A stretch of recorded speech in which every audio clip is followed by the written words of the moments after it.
Olá pessoal, tudo bem? Vim aqui ler um texto da Bíblia com vocês, nessa Bíblia tão grande, né? Que está nas minhas mãos. Hoje a gente não pode ter desculpa para a gente ler a Bíblia, porque nós temos Bíblias em aplicativos, nós temos Bíblias, né, no celular, perdão. A gente não tem impedimento para ler a Bíblia, né? Agora mesmo eu tenho dor aqui nessa parte aqui, tendinite, né? E às vezes o peso é ruim, né? E aí eu me sinto mais confortável de estar lendo essa Bíblia aqui. E aqui essa Bíblia aqui é uma Bíblia pastoral, eu ganhei da minha filha quando ela foi lá em Minas Gerais, em Belo Horizonte. E ela viu, comprou para mim, gostou e comprou para mim. Na verdade não é a Bíblia, são os livros do Novo Testamento que se encontra aqui, que obviamente, né, está por ordem aqui de Mateus, porque Mateus, ele foi aquele cobrador de impostos que Jesus pegou ele na coletoria, né, e chamou ele e falou, segue-me. Falou, Levi, segue-me. É esse aqui. Então, por que Jesus escolheu Mateus, segundo os estudiosos? Porque Mateus era um judeu e seria importante que um próprio judeu falasse para o povo judeu, certo? Então, o Senhor Jesus chama Mateus e agora Mateus vai ser testemunha de Jesus, discípulo de Jesus e autor deste livro, né, aqui. Então vai falar sobre, ele começa com a genealogia de Jesus,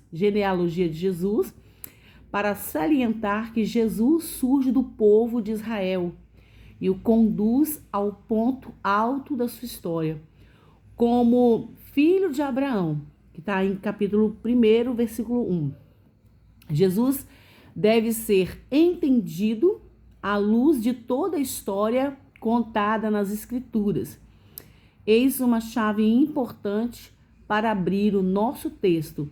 É a partir da história, das tradições, da cultura do povo de Israel que Jesus será compreendido. Ele é chamado também filho de Davi, o Messias, que vem ensinar a respeito do reino e realizar a justiça de Deus, da qual se deve ter fome e sede, e em relação ao qual não se deve temer a perseguição. 5, 6, 10.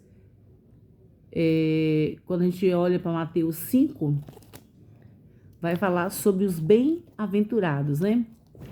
Então aqui vai falar sobre o ensinamento e a direção do livro de Mateus. E aqui está escrito aqui, ó. Este ensinamento é apresentado por uma articulação estreita entre a ação e a palavra. E isso define a própria estrutura do livro, como é feita após a introdução, capítulo 1 e 2. Temos 5 blocos, cada um composto de uma seção narrativa e outra discursiva, com suas respectivas conclusões, que está em Mateus 7, e 13 e 19. Finalmente vem a narração da morte e ressurreição, que está em Mateus 26, 28. Um olhar cuidadoso mostrará que as cenas da sessão narrativa antecipam e preparam o discurso que está por vir. E é o discurso que dá o sentido profundo para a ação e as realizações de Jesus. Apresentada anteriormente, os 5 blocos parecem fazer referência aos 5 livros da lei de Moisés. E o Evangelho apresenta Jesus como aquele que comunica a nova lei, segundo o qual supera-se a justiça dos escribas e fariseus. Afinal de contas, Jesus é o rabi, o mestre da comunidade. Mateus 23, 8. Então, olha só, gente, aqui tá falando aqui, ó, 5 blocos que vai falar, como se fosse 5 etapas aqui, para você entender o que está falando em questão do bloco aqui. É tipo uma nota, né? Referência a uma nota. Em 5 notas, em 5 blocos. Vai falar aqui, ó, que eles querem dizer que faz referência ao livro de Moisés. Por isso que Mateus, Levi, ele vem falar sobre o Messias, que Isaías vai falar, né? Que se chama profeta messiânico. Então, vai fazer puxar para a memória do povo de judeu que Jesus, ele realmente faz parte do plano de Deus. Muitos judeus creram em Jesus, seguiam Jesus escondido, e outros não aceitaram Jesus, como até hoje, se você olhar a entrevista lá em Israel, eu já vi um repórter perguntando para uma jovem, ele falou para ela, ele falou para ela assim, quem é Jesus para você? E ela falou assim, ele é apenas um profeta. Então, assim, muitos não creram. Jesus vai voltar em um tempo aí, está escrito em Apocalipse, para o povo de Israel, como eles estão esperando, né? Um cavalo e tal. E tem uma parte de Jesus que fala assim, ele veio para que era dele e os deles não aceitou. Nós somos filhos adotados por Jesus. Então, o Evangelho de Mateus é voltado para o povo de Israel, que precisavam entender que Jesus veio da linhagem de Abraão, por isso que fala filho de Davi, porque é a geração de Davi, né? Isaías vai falar resplandecente estrela da manhã. E aqui vai falar, então Jesus aparece indo além da costumeira interpretação da lei de Moisés. A base para Jesus é a justiça, que ultrapassa a ensinada pelos líderes de Israel. 5:20. Critério decisivo e a solidariedade com os pobres, como apresenta de forma dramática na cena do juízo final. 25:31. A comunidade que se forma em torno de Jesus não pode abandonar nenhum dos seus pequeninos. E a vontade do Pai, Mateus 18:14. Todos os versículos que eu estou falando aqui estão em Mateus, ok? Ao apresentar Jesus como alguém que leva as tradições de Israel à sua plenitude, Mateus 5:17, o Evangelho segundo Mateus mostra que Deus se torna visível em Jesus. 1:23 de Mateus. E aqui, bênção, abri em Mateus certinho.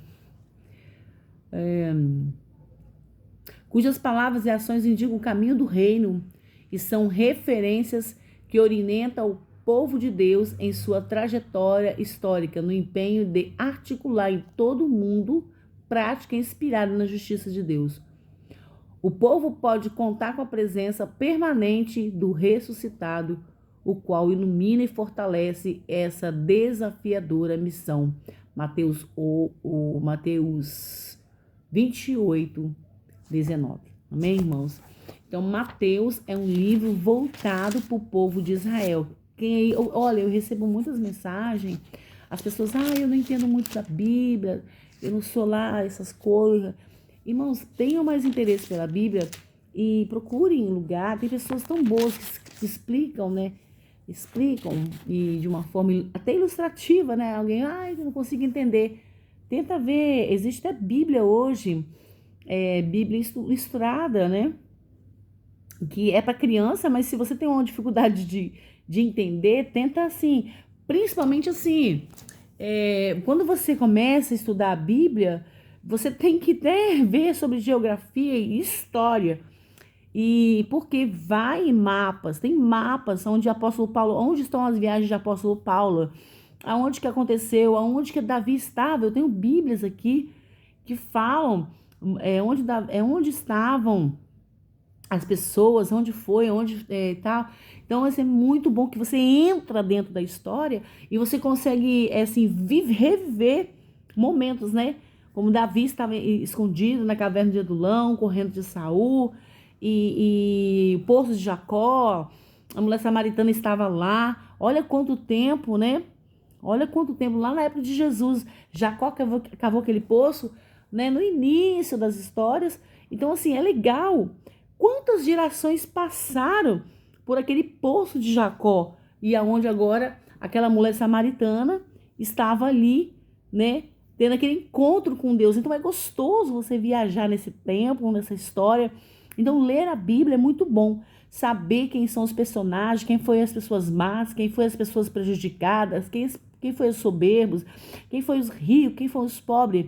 E falando nisso, Jesus veio para o povo pobre. Jesus veio para ensinar o amor, né? Então, o Senhor Jesus, ele vem fazer uma parte mais difícil, que ele fala assim: amai aqueles que te aborrecem, né? Que é a parte mais difícil, uma das partes mais difíceis. Ele fala: eis que um novo mandamento vos dou, né? Amai-vos uns aos outros, como eu vos amei. Amai seu próximo como a ti mesmo, né? Então, Jesus veio. Eu acho que a parte que Jesus veio foi mais difícil, né? E aqui vai falar sobre a origem do Messias, que aí começa, né, a genealogia de Jesus, que tá também em Lucas, capítulo 23, 38. E aí começa, né, o livro da origem de Jesus. Aqui vai falar que Mateus é o livro da origem de Jesus. Observe, quando eu era criança, a gente recebia muitos livrinhos do Novo Testamento. Muita gente aniquila o Velho Testamento. Eu amo o Velho Testamento. O Velho Testamento vai nos fazer chegar até Cristo. Quem que era antes, quem são, né, os personagens tão importantes da Bíblia, né? A gente fala muito de Abraão. Abraão foi um homem que Deus chamou para andar com ele, para viver com ele, um homem de fé, né? Mas antes de Abraão, existiu umas outras histórias importantes, como a Arca de Noé, né? E a gente sabe que teve pessoas importantes lá também. Então, aí quando a gente entra no Novo Testamento, a gente vai ver que antes de chegar a Jesus tinha muito. Agora, lembrando, irmãos, Jesus está com Deus no início. Como isso, Cláudia? Prova para mim. A Bíblia vai falar que o Senhor falou assim: haja água, haja luz, haja terra, haja firmamento. Mas quando chegou na parte de fazer o homem, ele falou assim: façamos o homem a nossa imagem e semelhança. Então, quando fala façamos, está no plural, né? No futuro, que façamos, nós vamos fazer. A gente não fez ainda. Então, Jesus estava. E João vai dizer sobre isso. No princípio era o Verbo, e o Verbo era Deus, e o Verbo estava com Deus. E tudo que foi feito por ele. E assim, a Bíblia, ela não se contradiz, né? Ela mesmo se explica entre ela, em referências, e foram escritores que muitas vezes nem se conheceram, né? Eles não se conheceram. É por isso que a palavra do Senhor, o apóstolo Paulo vai falar que ela é apta, né? Ela é inspiração para a nossa vida, amém, irmãos? Eu vou fechar aqui na parte em que o Senhor, para te mostrar, para a gente estar entrando em Mateus aqui, que Jesus estava no princípio, amém? Aí, ó, o Senhor Deus vai falar, né? Haja a criação do homem, disse Deus, está em Gênesis, capítulo 1, versículo 26, que vai falar assim: E disse Deus: façamos o homem a nossa imagem, conforme a nossa, veja que está no plural, a nossa semelhança, e domine sobre os peixes, o mar, sobre as aves do céu, e sobre o gado, e sobre toda a terra, e sobre todo réptil que se move sobre a terra. Gênesis 1, 26. Amém? Então Jesus estava no início, quando tudo estava sendo formado. E agora Mateus vai falar da genealogia de Jesus. Então, olha, tudo isso para poder chegar até Cristo, para falar, né, do amor de Deus por mim e por você. Para você que não entende por que tudo isso aconteceu, por que tudo isso veio acontecer, é que Deus queria se manifestar para mim e para você. Ele queria que você e eu o conhecesse, sabesse quem ele é, né? Por isso que estamos aqui. É um plano de Deus para que nós viesse conhecer o nosso Senhor e Salvador Jesus Cristo, o Pai, o Filho e o Espírito Santo de Deus. Então, se você não entende, você procura entender. Deus tem uma obra na nossa vida. Deus não chamou ninguém para ser derrotado, para ser fracassado. Não. Deus fez você e eu a sua imagem e a sua semelhança. E é por isso que o adversário não gosta de mim e não gosta de você. Porque toda vez que olha para você, não importa onde você mora, não importa de que raça você é, de que cor que você é, de quanto que você carrega no seu bolso, o Senhor te amou primeiro. Ele te amou primeiro. Então, o Senhor é o nosso Deus, é o nosso pastor. É ali uma linguagem usada para que o povo de Israel viesse entender quem era o nosso Deus. Ele nos trata como um rebanho do seu pasto, como ovelhas do seu pasto. A vontade que o Senhor tem é que todos nós não ficássemos desgarrados, mas sim estivéssemos juntos com Ele e Ele nos pastoreando, porque Ele é um bom pastor. Amém? Que Deus abençoe sua vida. Obrigada que você ficou até aqui agora, né, assistindo este vídeo. Compartilhe com alguém, deixe seu like e se inscreva no canal.